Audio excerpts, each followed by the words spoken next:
Assalamualaikum warahmatullahi wabarakatuh. Kalau kata Anies itu pemimpin sama pemimpin itu cuma dibedakan huruf N. Pemimpin ketika dia merealisasikan itu namanya pemimpin. Tapi kalau misalnya tanpa realisasi berarti pemimpi aja. Tapi kita perlu mimpi. Nah itulah kalau saya sebagai followernya. Dan sebagai followernya itu saya menjadi berbeda ketika melihat Anies adalah ketika dia berbicara retorikanya lumayan Pak, hebat luar biasa. 10 orang yang berbeda pendapat dengan Anies Baswedan bertemu dengan dia, maka 7-nya akan beralih kepada mendukung pemikiran Anies. Sementara yang 3 tadi itu akan tetap, pokoknya enggak, bukan Anies enggak cocok, udah gitu. Itulah yang terjadi sekarang yang seperti itu. Nah, Anies itu luar biasa kalau menurut saya, penilaian pribadi saya luar biasa. Tapi Anies Baswedan mempunyai hal yang lain menurut saya. Karena apa? Ketika dia membangun Jakarta itu, dia tidak sekadar orang yang punya gagasan, tapi dia mampu merealisasikan, itu luar biasa. Karena dia mempunyai tim yang sangat kuat, TGUPP namanya, tim gubernur untuk percepatan pembangunan. Yang salah satunya Mas Kosdi. Jadi saya mau cerita Pak, pernah satu ketika seorang Bapak Pendeta mengkritik kenapa Anies itu meng-hire atau menggaji atau apalah namanya ya, memperkerjakan TGUPP itu menghabiskan anggaran bla bla bla bla bla bla. Tapi di sisi lain Bapak Pendeta memuji Anies yang setiap bulannya memberikan uang bulanan kepada penjaga masjid, penjaga musola, penjaga pura, penjaga kuil, penjaga gereja besar dan kecil, dan juga mereka yang sekolah minggu, sekolah minggu. Itu diapresiasi karena Anies memperlakukan kesetaraan terhadap semua penganut agama. Saya yakin Pak Ustaz, saya bilang gini, maaf Bapak Pendeta, yang Bapak Pendeta tadi kritik TGUPP dan kemudian Bapak Pendeta mengapresiasi dengan apa namanya BOTI tadi, bantuan operasional tempat ibadah. Fakta yang terjadi adalah BOTI itu justru dilahirkan oleh TGUPP Bapak, saya bilang. TGUPP-nya itu adalah yang beragama Nasrani, non-Muslim gitu, anak-anak muda, dan saya sudah ketemu. Nah, itu cara Anies. Itu luar biasa. Nah, makanya karena luar biasa langkahnya itu ya, di Indonesia kalau tidak dipimpin oleh Anies. Kemarin saya selama 5 hari di Tapanuli Tengah, dari satu kota lain tempat lain itu, dari Sorkam, Sebolkan, macam-macam di situ tempatnya, di Barus juga gitu ya. Iseng saya tanya, siapa kira-kira nanti jadi presiden yang mendatang untuk menggantikan Bapak Jokowi? Anies. Ya tergantung, ada bapak, ada ibu, ada kakak, ada kawan gitu ya. Semuanya mengatakan Anies Baswedan. Luar biasa. Tidak ada satupun yang menyebut nama dari luar dari Anies Baswedan. Saya tanya, kenapa Anies Baswedan? Saya bilang. Mereka bilang bahwa Anies cuma itu yang terdengar di Tapanuli Tengah ini. Di sini cuma itu yang terdengar. Nggak ada lagi kita yang dengar yang lain. Saya kejar, saya wartawan ya, saya kejar lagi. Kak, Bu, atau saya tanya itu. Dari mananya melihat Anies itu apanya gitu loh. Mereka mengatakan Anies itu kelihatan wajahnya itu wajah orang jujur. Wajahnya itu religius, orang agama, itu sesederhana itu. Dari mana tahu? Saya kejar lagi, dari mana tahu? Mereka menonton dari televisi.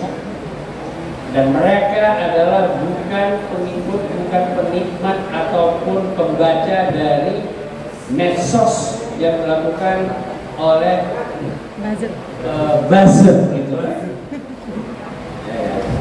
Pak Ustadz itu dulu waktu Anies menjadi gubernur dibilang Anies gubernur maka Jakarta akan menjadi seperti Suriah. Suriah itu artinya berantakan, perang di mana-mana. Tapi yang terjadi adalah Malah berdirinya stadion terbesar, termodern yang bisa buka tutup menampung 82.000 penonton. Yang terbesar di Indonesia, di Asia Tenggara, bahkan di dunia dalam kategorinya. Anies Baswedan. Jadi ketika ada politisi yang mengatakan apa kerjanya Anies gitu, bisakah bapak-bapak ibu bayangkan barang segede itu gak bisa terlihat gitu, misalkan coba bayangkan itu artinya apa? Menutup mata gitu, ya kan? Kalau saya tergolong orang yang sangat kritis, gitu ya.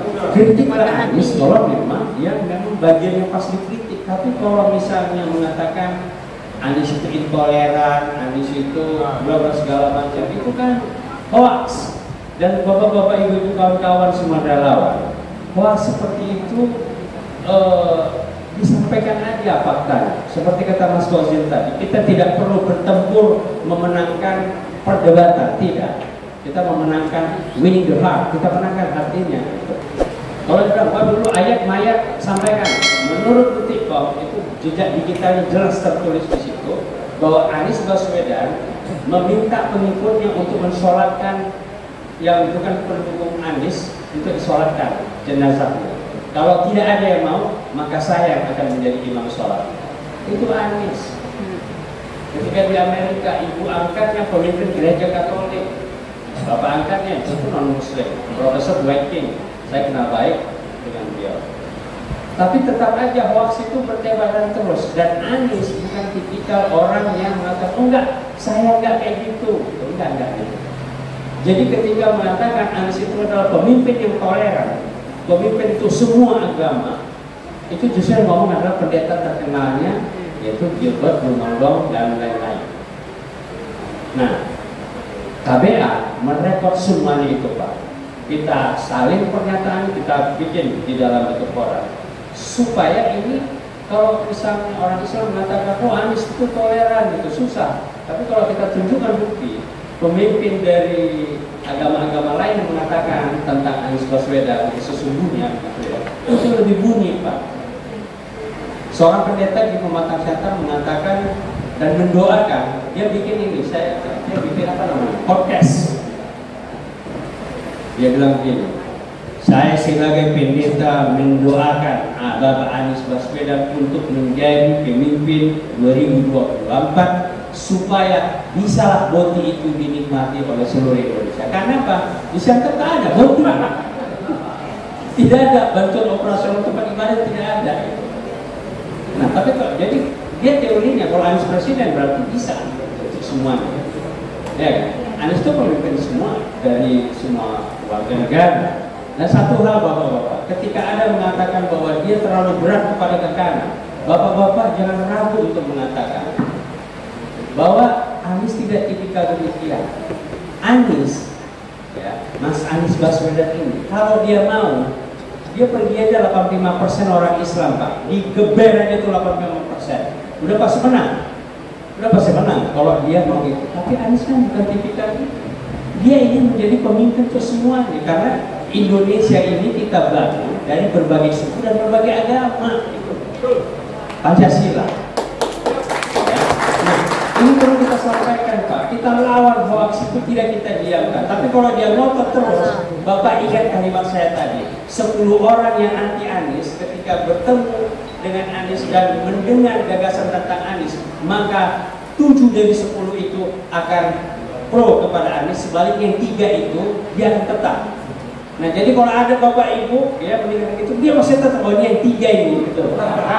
Golongan 3 ini gitu. Jadi artinya apa? Dia tidak punya argumentasi apapun ya kecuali pokoknya bukan Anies. Nah, di situ. Jadi bapak-bapak ibu, kalau kita lihat dari Jakarta kan melihat orang itu kan gampang gitu. Seperti tadi kata Mas Kozin, kalau tentang dia masa depan itu bisa prediksi gitu.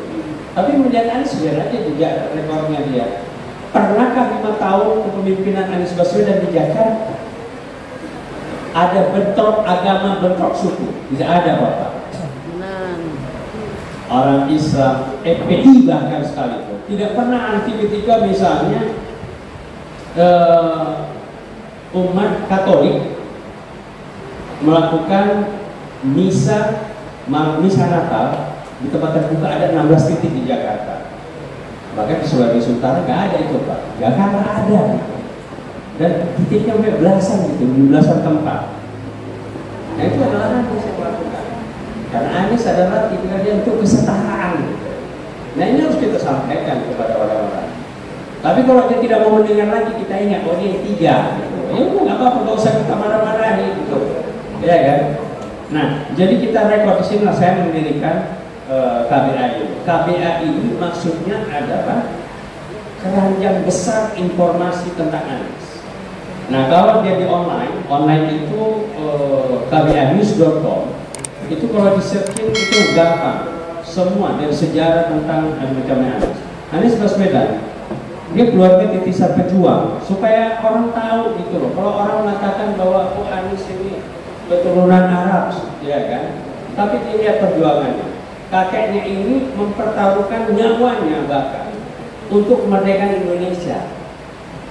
Ya orang yang ngomong ngatain Anies itu udah melakukan apa kepada Republik ini?